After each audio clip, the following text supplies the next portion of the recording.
Today we've got Mario talking to us about field work and particularly the great green macaw work in the north. Mario was first involved with great greens years back at Manzanillo, and then led our efforts, and the fieldwork has been part of the efforts in the north with the wild population of great greens for many years.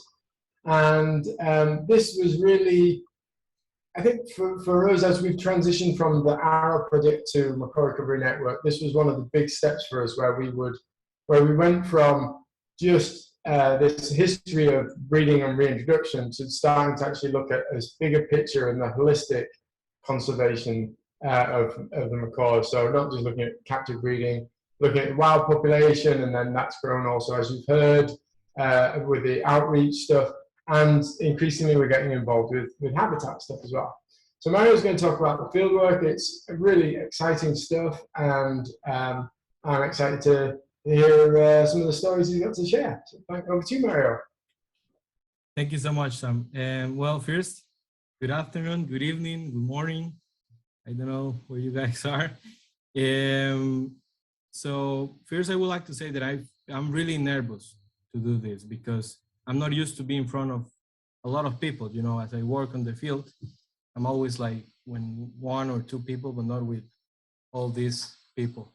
So, and also I'm still improving my English. So if I say something wrong, just sorry, I apologize. I'm gonna start sharing my presentation. Okay, does everyone see the presentation? That's great. Great. Okay, so first, just like Sam said, we're gonna be talking a little bit about the work we do in the field. I'm gonna try to share my experience, the challenge we face every day, and yeah, those kind of things. We're gonna be talking, of course, about the gray macaw, which is the second largest macaw in the world, just below the hyacinth macaw. And it was declared as critically endangered last year by the IUCN. That means the population is between 500 and 1,000 individuals. So the population is really, really bad. The first time I saw the gray macaw was 5 years ago in Manzanillo. And the first impression was, you know, it was a macaw that was in the captive breeding center. Then I met Sam, and then I asked him like if I could get involved with the wild population, and you know, so yeah, fortunately he said yes, and I started working with the wild population, and I fall in love with this iconic bird. And at that moment, I said to myself like, you know, Mario, you need to work with this species, and yeah, since that moment, I said that I just wanted to have this species in my future. The gray macaw, you can find it in 6 countries: Honduras, Nicaragua, Costa Rica, Panama, and Colombia. And there is a small population in Ecuador. In Costa Rica, you can find it in the north. The yellow range is the historic range, 40 years ago. And the red range is basically where they are at the moment, just in the north of Costa Rica, which is this, what you can see in the PowerPoint presentation. That's our breeding area, and that's around 1,200 kilometers square, or 1.2 million hectares, where you can find of around 100 cavities where they nest. They love this place because this place can provide them a source of food and source of nest. Everything that a macaw needs to exist, it's here in the north. That's why we also take care of the forest with our habitat restoration program. One of their favorite food is the mountain tree. I think we all know about this tree, how important it is for them, not just because provide them a source of food, but also a source of nest. And it's basically, 90% of the food in the breeding season For the Gregory macaw, it comes from this tree. And also, of course, provide a nest, source of nest. 90% of the nests are on these trees as well. This is a huge cavity. It's also in the north of Costa Rica, and it's around 200 meters, so you can step on the entrance and perfectly. You can fit on the entrance perfectly. I've done that many times. But also, there are another trees that we don't know. And this one, for example, is the titor, which is really important for me that you guys know about this tree. And that's something I've been trying to do in the last couple of years, trying to communicate the people to, the importance of this tree, also to the team, because everyone is talking about the mountain almond tree, but nobody talks about this tree. And after the mountain almond tree, this is the second most important tree for source of food for the gray green macaw. Okay, so now let's talk about a little bit about the field work. We during the year we have two seasons: the breeding season that starts from December to June, and the non-breeding season starts in July to November. In the breeding seasons, everything starts here. This is our field station in the north of Costa Rica, and I've been living there like 6 months, like in a row. And right now I live in close to this station. But yeah, the conditions here are really difficult. There are no signal. Now we have a solar system, so we have some electricity, but in the past we didn't have electricity. The access to the thing is difficult, but it's part of the journey, to be taking care of this amazing bird. And just like I said, here is where we take the decisions, where we decide all what we're gonna do in the breeding season. And in this board, I basically put like all the schedule for the weeks. We also have a little map of the breeding area, and of course that's me when I was wild and young. I'm still young, but not that wild. I think Kathy was the one who took that photo of me. It's a really good photo, Kathy. Thank you. And yeah, we also climb a lot of trees. Of course, right? How are we gonna check the nest if we don't climb trees?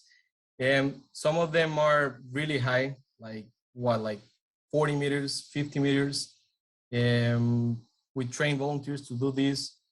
We face problems when we are up there. One of them are the bees. The bees are quite a problem, especially if you climb and you don't know them before. That was a problem I had a couple of years ago. I think Sam and Brittany and Tom, I think Tom is here, we all had experience with the bees, which is it's not nice, but they know what I'm talking about. Just like I said, we train volunteers to do this, and we just not train them to climb trees, but also to take decisions once they are up there, because one thing is being in the ground, the other one is being up there 40 meters away from the ground. And so they need to be able to take decisions. When they climb, some of their first impressions on the nest are are things like these ones on the photos. Eggs or chicks. For example, the chicks on the right have maybe 3 weeks, 4 weeks, something like that. Or chicks a little bit more old. For example, the ones on the left are maybe a month and a week, and the ones on the right maybe 2 months, month and a half, something like that. And in some cases, when we can, because that's another problem, sometimes we cannot get the chicks out of the cavities, but when we can get the chicks out of the cavity, we inspection the chicks, we weigh them, we check for parasites, for malformation, like in general, like that the chick is doing well. And in some cases, like when we found a new nest like at the end of the season. Sometimes we see things like this one, like chicks really big. For example, these ones are 3 months old. That means they are ready to fledge. Also, and this is quite exciting for me, is we were doing some camera trap stuff. So I mean, we installed the camera trap, which is another challenge because sometimes you need to find the right place to put the camera, and it's difficult because there is a lot of branches, and then the cavity is facing a different place, so it's kind of tricky. And remember, you are 40 meters away from the ground, so it's difficult. But fortunately, we did a lot of camera stuff, and we got some videos. For example, this one that I'm going to show you right now. So this is in one of our nests. And here is the female feeding one of the chicks. And then the other one, this one is kind of special for me because it's basically the first time that we catch up a chick leaving the nest. And that's really difficult to see in the wild. And we just got it in the camera traps. And oops. Amazing. Yeah, and something even more amazing is that they have the camera there and it doesn't seem like a problem for them.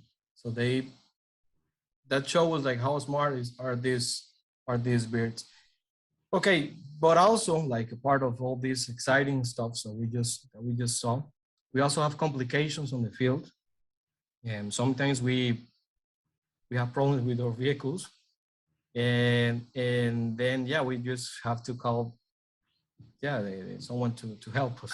In this case, fortunately, we were close to a town, so we didn't have to, and the town was close to the finca, so we didn't have to walk too much to finca. Also, okay, problems with the carts, also problem with the roads. Like this is a really bad road. But in this, I remember this moment. We had two problems here. The first one was the road because it was in a really bad condition.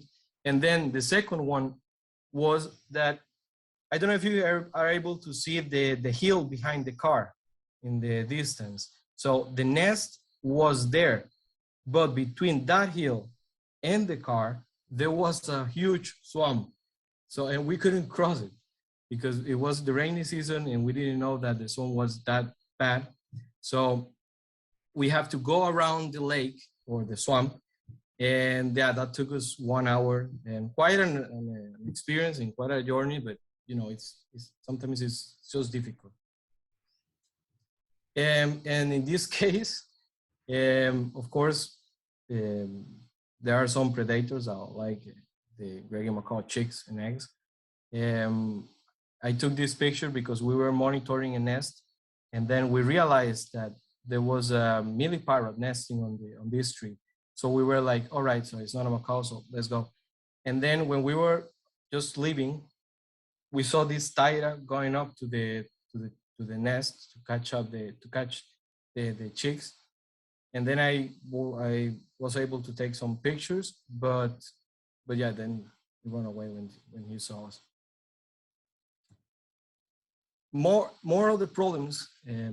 Okay, in the season when we faced more problems is when the chicks are leaving the nest. So it's kind of at the end of the season. At that moment is when we face a lot of problems because there is some chicks that land on the ground and we gotta be there, like, you know, to rescue them and take them again to the nest or take them to a tree. And for example, a couple of years ago, we did this platform. Actually, the one who did this platform was Tom. I think Tom is is with us today. He just made this platform to put the chicks in a tree. It was 3 days, if I'm not wrong, 3 days in the taking care of this chick because we tried and yeah, he always landed on the ground. Okay, so all of that I just mentioned happened in the breeding season. Now, the non-breeding season is a little bit less intense as the breeding season, but we need to travel more in the non-breeding season. But because the aim of the non-breeding season is to explore some areas where the macaws roost. And they roost in some places because they do some seasonal movements. That means they go from the breeding area to the south, to the non-breeding area, which is basically the foothills of the central volcanic mountain range of Costa Rica. We still don't know why they do that. Maybe it's because they need a different source of food, but this might be one of the problems with the population because it means that the chick that just fledged in the breeding area needs to fly to these places, and maybe that's too much for them. And actually, I had 2 videos more, but let's see if this one works.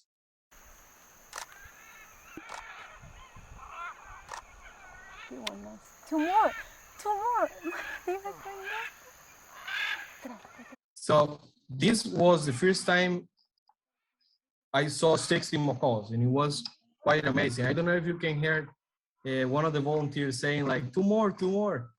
It's because we were seeing like a lot of birds. I saw, yeah, we count like around 60 macaws a day.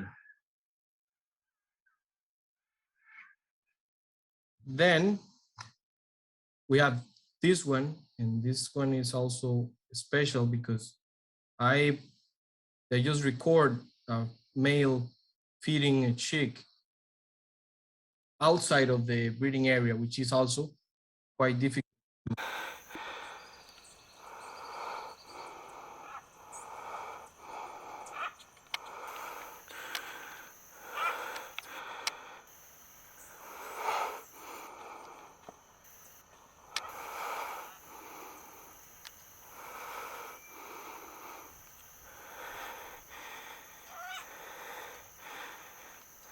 If you on this video, like, I don't know if you were able to hear it, but I don't know if you heard someone like breathing. That was me because I had to cross the fence and run through the forest to get this video, and I was exhausted, of course. When they move to this different area outside of the breeding area, they like to roost on these palms. This is their favorite place to roost.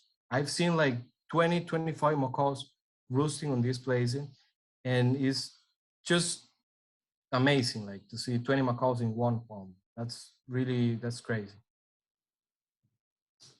And also another activity we do in the non-breeding season is the census.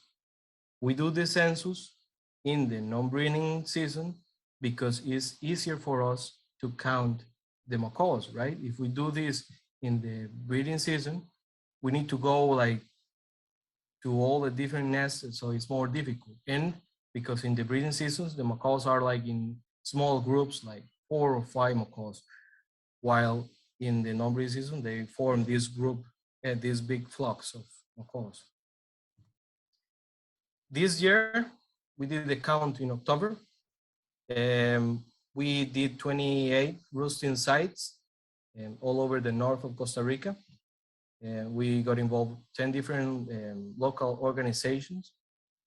We work as well, of course, with the landowners and also with the Women Ranger program of Pamela. That was really, really amazing to be able to involve these girls on this.